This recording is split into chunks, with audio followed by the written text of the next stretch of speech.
So we've been talking about a lot this week about the brewing rebellions going on in the Conservative Party, and those rebellions are still ongoing. And you've got to look at it this way. If you've got these very, very significant rebellions, I mean, just this levelling up one, just this levelling up bill alone had about 60, yes, 60 Tory MPs prepared to rebel.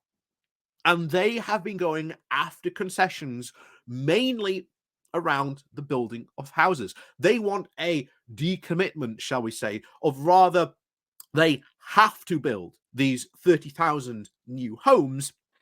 They want it more, well, we'd like you to build these new homes. If you don't, well, and it's absolutely shocking because you may remember just a couple of weeks ago, I've been telling you about the piece that appeared in Conservative Home. The absolutely mind-blowing realization that one Conservative came to that if they built new affordable homes for young people, they might actually for a second consider voting Conservative. And yet this realization was such an eye-opener for this particular person. He could not believe what he was writing. And yet here we are, Tories refusing to build new houses. Now, why are they doing this? Well, partly because the housing market in particular has been tied very heavily and a lot to members of not only the Conservative Party but their donors, and many in the sort of parliamentary party. The Tories are themselves landlords, and of course, if you got these parcels of lands slowly building up, sort of new houses being able to sell at sometimes ridiculous prices, you make an absolute fortune. But the thing is, as we've said before, they are not building the right types of houses. What we need are more, affordable housing for especially, low income people. That is what the market is desperately lacking. And they have not built those houses. They have been in charge for years and they have never built them. In fact, they've actively not only resisted building them, but have allowed developers to go through huge loopholes.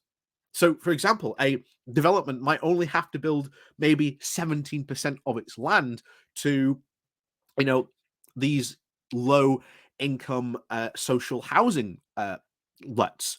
But then they can turn around magically and just go, well, that 70% is not economically viable. So sorry, we can't do it.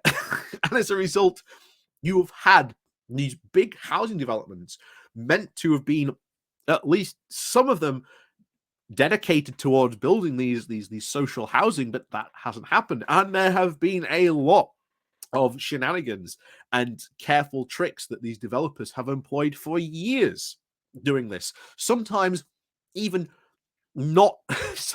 saying one thing to the council and then building something completely different. So yeah, I've said before, we are in a housing crisis. We have been in a housing crisis for quite some time. And I've said before, we really should just start saying it's a housing disaster of the Tories' own making. But anyway, that's another discussion for another time. Like I say, we can go off into that one quite clearly, definitely another time. And we have done in the past. But anyway, back to this rebellion, because this is quite significant. So, before we go talking into this rebellion, please do remember to hit that like, share, and subscribe button. And of course, down below, there are links to my Patreon page and one afternoon link called Buy Me Coffee, Waking Well, Buy Me Coffee. And of course, there is the YouTube thank you button. And of course, the Pony Club you can join as well. So, over we go today, over to The Guardian with their title on this, the title of Gove offers curbs on holiday lets in talks with Tory housing target rebels. Michael Gove is resisting efforts from Tory planning rebels to abolish all housing targets. But the Levelling Up Department is offering another far-reaching concession, including restrictions on holiday lets such as Airbnb. A government source has said that some progress has been made in talks with at least 60 MPs who had signed an amendment that would scrap the mandatory local housing targets and make them advisory only. And remember, this is a massive blow. This is going to hurt the Tories massively in this. Like, the fact that they are trying to push this through is so insane when we need these houses, we need these new developments, but they're not building them. It's ridiculous, but there you go. Anyway, back to it. So, the bill is unlikely to return to Parliament next week as the negotiations continue with rebels. Gove is unlikely to agree to scrap the target, but has offered potential deals on other amendments to the Levelling Up bill, submitted by many of the same rebel Tories. The Levelling Up Secretary is considering forcing landlords to submit a, quote, change of use planning application to the council if they want to turn properties into short-term holiday lets like Airbnbs, in a development first reported in the Times. The move to scrap the planning targets is backed by some former cabinet ministers, including Theresa Villas, Damien Green, Aisling McVeigh, Priti Patel, Chris Grayling, and Ian Duncan Smith. Labour would not back the move, but Rishi Sunak is said to be unwilling to pass the measures on the back of Labour voters without a Conservative majority. Villas and other supporters have also submitted a new and slew of other amendments to the Levelling Up bill, including changing the requirements for planning permission for changing the use of property as a tourist rental. The department source said that it did not deny this was on the table, but it said, "We are engaging with colleagues constructively to strengthen the bill." It sounds to me like they're trying to water it down. Airbnb and these holiday lets are a big, massive strain on sort of the renting sector at the moment. Massive strain. It's one of the reasons why renting is shooting up. It's not just the energy stuff, but it is this. And this has been a driving factor in the rising cost of rents even before the energy crisis. So, yeah.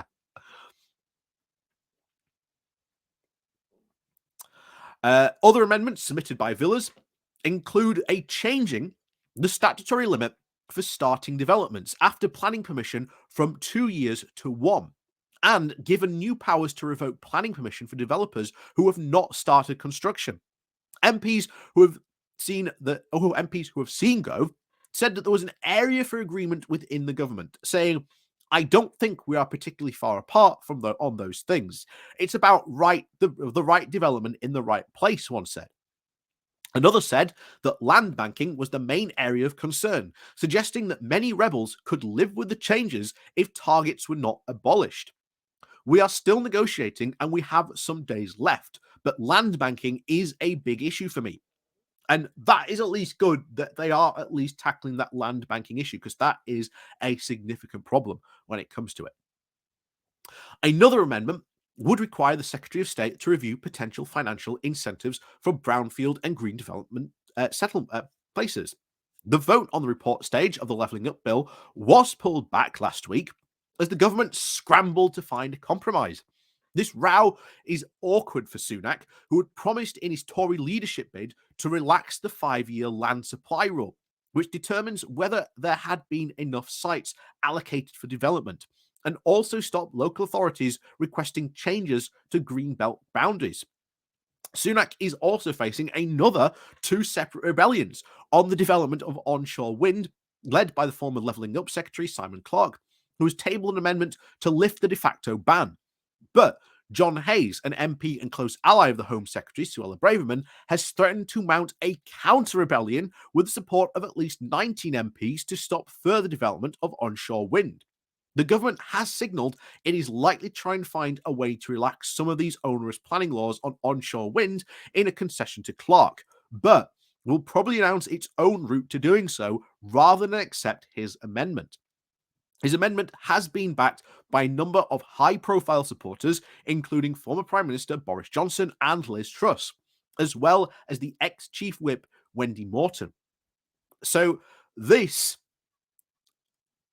rebellion keeps on rumbling on, And it's going to be interesting what ends up being in these bills and what happens around it. But you would think for a second that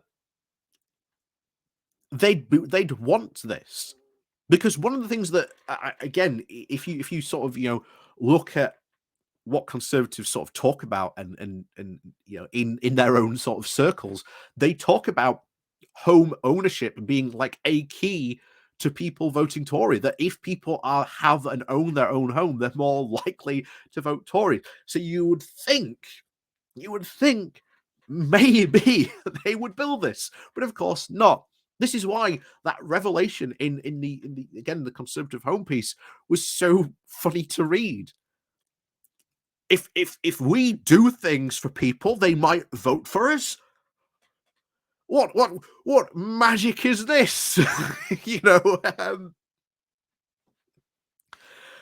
But yeah, this rebellion rumbles on, and this is not good. This is really not a good sign for Sunak, because if you are getting such a significant rebellion and counter rebellions, what does this say for anything else or any other big plans Sunak might have?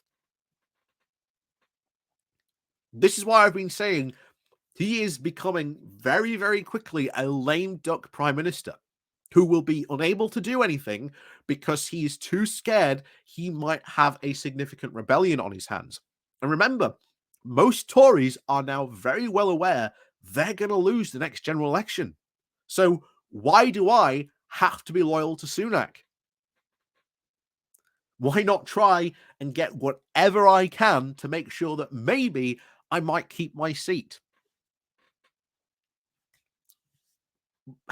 And this is the state of the Tory party, our current ruling party. And might this be enough rebellions to maybe force a general election next year?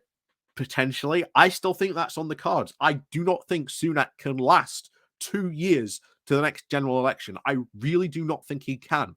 And I think certainly the local May elections are going to be a big indicator, big indicator that of certainly what happens. But we'll have to wait until May for that stuff, certainly for sure. But as always, guys, thank you very much for watching. And of course, please do remember to hit that like, share, and subscribe button on your way out. And of course, down below, there are links to my Patreon page, more an affiliation link called Buy Me Coffee, the YouTube thank you button, and the Pony Club, all down below.